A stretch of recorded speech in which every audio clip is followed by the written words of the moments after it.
So why CXO need an external lens, and why do you need people like consultant or expert who can spot, identify things which you can't?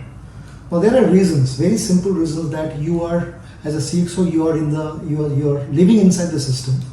You are living inside the system, that too within a stipulated time and under pressure of policy, system and resources, right? So that becomes impossible for you to step back and see things what a consultant or expert can see easily, right? So as a consulting point of view, or for what they bring in, or an expert, what they bring is that they are not going to tell you what you already know, but exposing the root cause, the most important, and not the symptoms, right? Most people see symptoms and they may not see the real cause of the problems, number one. Number two is that bringing evidence-based clarity, right? So which will help you make decision much more better. Third is cross-industry benchmarking, because you are within that industry for a long time and the expert and consultant are coming from very different backgrounds and systems. So they will able to tell you these are benchmark and this is right or not right for your organization. And the fourth one is that execution in terms of the velocity, which is simplifying the complexity and enabling this in a much more faster track, which you being in the system will not able to do, right?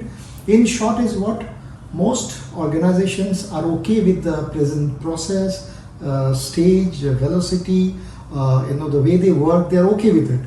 And that's the, consultant or expert challenges. They try to figure out what is the most optimum level. What you don't think it is right, what is the right as per the industry. So that's very important, right?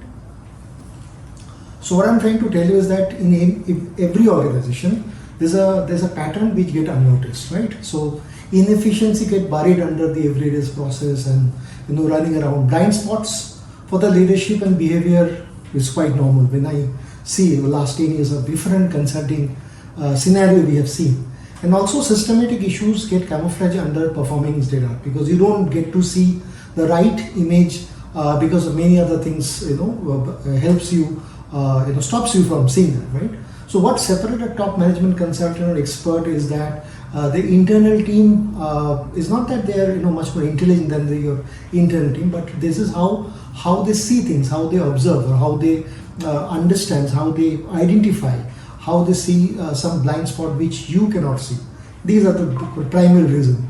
Next comes it's like consultant expert are like polymath by design, which means they are trained to connect dots of different industries, functions and systems, which you being in the system for a long time will not able to do or not able to justify, because you are too much distracted by too many information, too many action around you, right? And too many pressure of managing different departments and so on and so forth.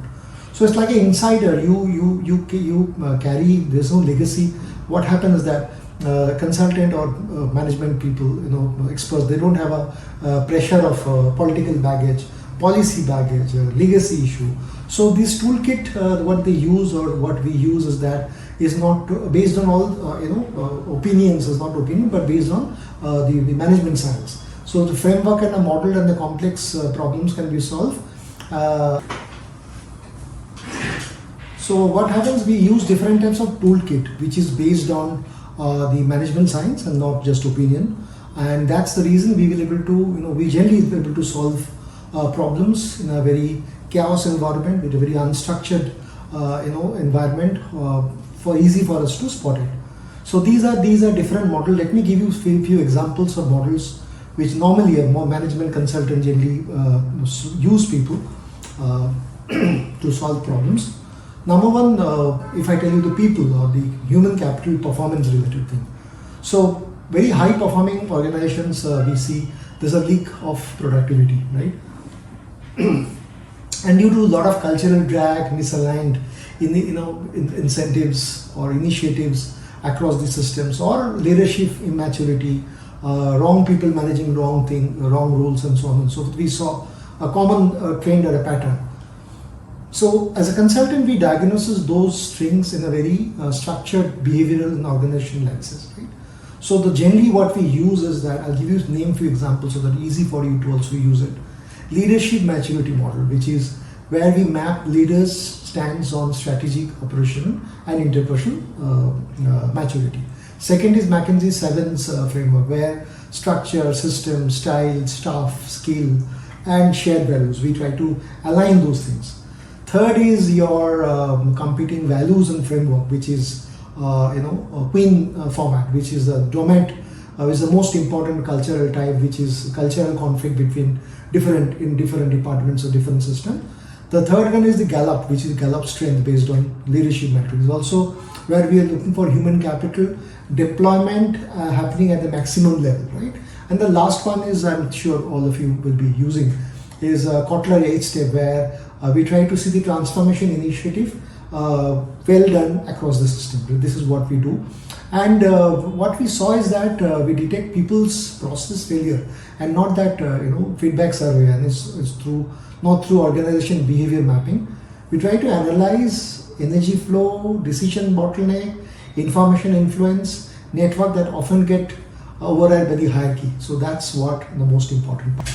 So the next point is process, which is turning chaos into a very repetitive excellence, a repeatable format or a flow. So process are basically get hidden under the architecture of performance. Most companies confuse activity with process. Both are two different things, they're not same.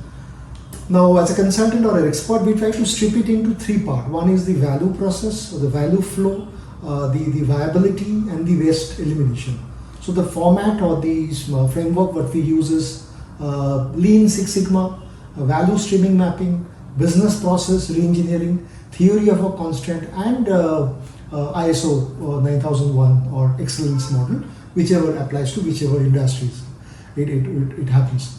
Now, so from the consulting lens is that we often find real process followed in the field, but no resemblance or there's no documented in the process, which is absence of SOP.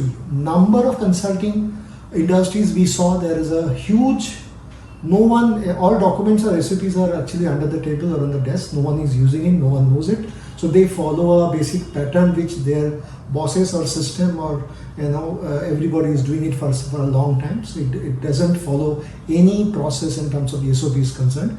So we try to value these lies or gaps and map them in a format that it is not just written, they're all executed, right?